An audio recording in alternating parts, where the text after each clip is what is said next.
नमस्कार दोस्तों PCS academy में मैं आप सभी लोगों का स्वागत करता हूं। और दोस्तों आज के डेट में हम लोग बीओ मेंस के आंसर राइटिंग की सीरीज़ चल रही थी, उसी सीरीज़ में 22वां पार्ट देखेंगे। ठीक है, वीडियो थोड़ा सा दिक्कत की वजह से आज के डेट में लेट हो गया। ठीक है, और अभी शाम तक आप लोगों को वीडियो मिलेंगे। ठीक है, आज की डेट में आपका टेस्ट भी होगा। और यह जो आंसर राइटिंग की सीरीज़ है उसमें आपका प्रश्न संख्या 62 है। 125 शब्दों में इस प्रश्न को आप लोगों को बहुत अच्छी तरीके से लिखना है। देखिए, जो योजनाएं होती हैं तो वो बहुत ही ज़्यादा इम्पोर्टेंट होती हैं, तो इनको आप लोग बहुत अच्छी तरीके से लिखने का प्रयास करिए। और जो भी योजनाएं हैं, ठीक है, तो यह प्रश्न जो है, प्रश्न को लिखने से पहले वही सावधानियां कि जैसे जो ग्रामर की गलतियां हैं वो आपसे नहीं होनी चाहिए। जो इंट्रोडक्शन पार्ट है, बॉडी पार्ट है, कंक्लूजन पार्ट है, तो तीनों में एक एक कोटेशन, कविता, श्लोक, मूवी के गीत, बोल, इन सारी चीज़ों को भी ऐड करिए और अच्छे से उत्तर को लिखने का प्रयास करिए। इसके साथ में कुछ अन्य चीज़ें हैं कि जैसे फ्लो चार्ट, डायग्राम, इन सारी चीज़ों का भी प्रयोग करते हुए इस प्रश्न को लिखिए। इसकी पीडीएफ आप लोगों को बीओ मेंस के ग्रुप में मिल जाएगी। चलिए आज का प्रश्न देखते हैं। दीनदयाल ग्राम ज्योति योजना पर प्रकाश डालना है, तो दीनदयाल उपाध्याय ग्राम ज्योति योजना पर आप लोगों को योजना के बारे में बताना है।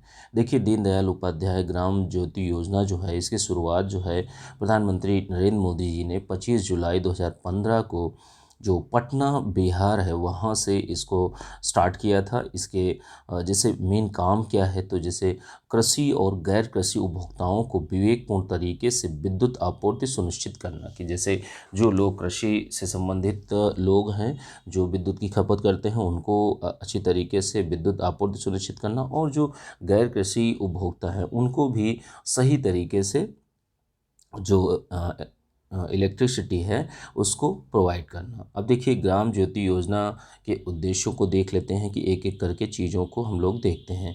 तो जैसे देखिए, इस योजना के माध्यम से सभी गांवों का विद्युतीकरण करना इसका सबसे पहला लक्ष्य है। कि देखिए, इलेक्ट्रिफिकेशन जो है प्रत्येक गांव का, जितने भी गांव हैं उसमें अच्छी जो आबाद रूप से बिजली विद्युत की आपूर्ति है उसको करना, विद्युतीकरण करना। सभी जो खंभे लगाए जाते हैं और विद्युतीय के तार खींचे जाते हैं, तो हर घर तक बिजली पहुंचे, इसके लिए हर गांवों तक विद्युत जो बिजली पहुंचे, इसके लिए इस योजना को लाया गया है।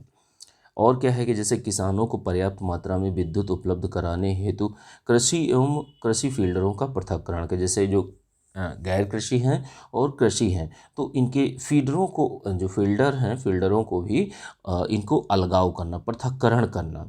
और सभी घरों में जैसे देखिए भ्रष्टाचार ना हो, चोरी ना हो, तो इसके लिए सभी जो घाटा आता है बिजली विभाग को, तो वो घाटा ना, इसके लिए सभी घरों में मीटरिंग की व्यवस्था करना, एक बेहतर विद्युत आपूर्ति की व्यवस्था की स्थापना करना इसका मुख्य लक्ष्य है। अगली चीज़ क्या है कि जैसे सभी बिजली कंपनियों को इस योजना का लाभ मिलेगा, कि जैसे जो भी विद्युत वितरण की कंपनियां हैं तो उनको इस योजना के लाभ मिलेगा, लाभ के पात्र होंगी। और इसी के माध्यम से, इस योजना के माध्यम से 2016 में एक ग्रामीण विद्युतीकरण एक ऐप भी जारी किया गया था, जो विद्युत व्यवस्था पर निगरानी रख सके। उसके लिए एक गर्व नाम से एक ऐप 2016 में शुरू किया गया था। इसके साथ में अन्य चीज़ें भी हैं कि जैसे जो हमारे यहाँ विद्युत का जो नेटवर्क है, वितरण नेटवर्क है, उसमें सुधार करना। तो ये ओवरऑल में सारी की सारी चीज़ें हैं जो कि आपकी जो दीनदयाल ग्राम ज्योति योजना है, तो उससे संबंधित जितने भी उद्देश्य हैं, प्रावधान हैं, उन सारी चीज़ों के बारे में हम लोगों ने देखा। ठीक, इस प्रश्न को आप लोगों को 125 शब्दों में इस प्रश्न को आप लोगों को लिखना है। अच्छे से इस प्रश्न को लिखने का प्रयास करिए। आइए अगले प्रश्न को देखते हैं। प्रश्न संख्या आपकी 63 है। 63 नंबर प्रश्न संख्या है और 50 शब्दों में आप लोगों को लिखना है। 50 वर्ड्स में लिखना होता है तो आप इजीली लिख ले जाते हैं। ठीक है, स्ट्रेट तो आप लोगों को लिखना है। प्रस्तुतिकरण आपका बेहतर होना चाहिए, बस इतना आप लोग ध्यान रखिए। टू द पॉइंट जो चीज़ें हैं उन्हीं को आपको बताना है। प्रश्न क्या है, प्रश्न को आइए देखते हैं।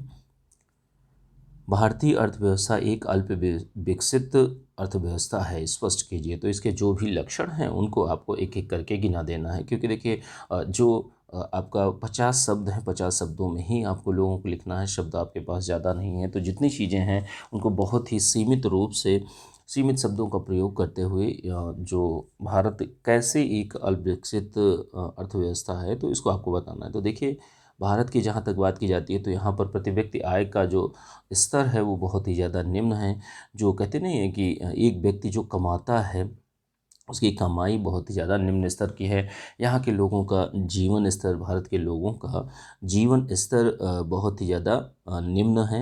यहाँ पर देखिए आय विषमता बहुत ज़्यादा है। आय विषमता का मतलब है कि कुछ लोगों के हाथ में बहुत ज़्यादा पैसा है और बाकी के लोगों के पास में, जैसे मान लीजिए कि 95% लोगों के पास में 5% मनी है और आपका 95% मनी जो है वो 5% लोगों के पास में है। तो आप सोच सकते हैं कि कितनी हमारे यहाँ आय विषमता देखी जाती है, ठीक है। और क्या चीज़ें हैं कि जैसे इसमें तीव्र जनसंख्या वृद्धि भी जो भारतीय अर्थव्यवस्था है उसको अविकसित अर्थव्यवस्था रखने में यह एक लक्षण माना जाता है। हमारे यहाँ देखते भी होंगे कि गरीबी का स्तर बहुत ही ज़्यादा है। हमारे यहाँ जो कृषि है, कृषि पर निर्भरता बहुत ज़्यादा है और बेरोज़गारी का स्तर तो हमारे यहाँ ज़्यादा है ही। बहुत ज़्यादा बेरोज़गारी है, वो चाहे शिक्षित बेरोज़गारी हो या असंगठित क्षेत्र में बेरोज़गारी, तो हर तरीके से बेरोज़गारी बहुत ही ज़्यादा बढ़ी है। इसके साथ में अन्य चीज़ें भी हैं कि जैसे जो तकनीकी कौशल जो होता है, तकनीकी कौशल की भी यहाँ पर कमी है। निरक्षरता बहुत ज़्यादा है, रूढ़िवादी समाज जो है जिसके कारण ये सारी की सारी चीज़ें हमें देखती हैं। जो हमारा समाज है एक परंपरावादी समाज है जो चीज़ों को लेकर चल रहा है सारी की सारी चीज़ें, और वो आगे विकसित होने के लिए अपना विकास करने के लिए चीज़ों को पुरानी चीज़ों को नहीं छोड़ रहा है। तो ये भी एक कारण माना जाता है।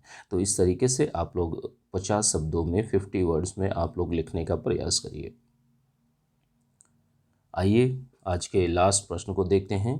25 शब्दों में इस प्रश्न को लिखना है। प्रश्न क्या है इसको देख लेते हैं। नागरिक घोषणा पत्र पर टिप्पणी करनी है। जो सिटीजन चार्टर जो होता है तो उसके बारे में आपको बताना है। तो देखिए, नागरिक घोषणा पत्र जो होता है वो नागरिकों के अधिकारों से संबंधित होता है कि नागरिकों को कौन कौन सी चीज़ें मिल रही हैं, कौन कौन सी सेवाएँ मिलेंगी। अब इसका उद्देश्य क्या होता है कि जैसे किसी संगठन को पारदर्शी बनाना, किसी भी संगठन, वो चाहे आपका कोई भी डिपार्टमेंट हो, उस डिपार्टमेंट को आपको पारदर्शी बनाना, जवाबदेह बनाना और नागरिक उन्मुख बनाना कि नागरिकों की बेहतरी के लिए सारे के सारे कार्य होने चाहिए। और ये जो नागरिक घोषणा पत्र होता है तो यह नागरिकों को प्रदान की जाने वाली सेवाओं का एक तरीके से वचन पत्र भी कहा जाता है। तो इस तरीके से आपको नागरिक घोषणा पत्र के बारे में मात्र 25 शब्दों में आप लोगों को लिखना है। अच्छे से आप लोग लिखते रहिए। और जो आज का जो पीडीएफ है आप लोगों को बीओ मेंस के ग्रुप में आप लोगों को मिल जाएगी। तो अच्छे से चीज़ों को करते रहिए, ठीक है। चलिए ठीक है, थैंक यू।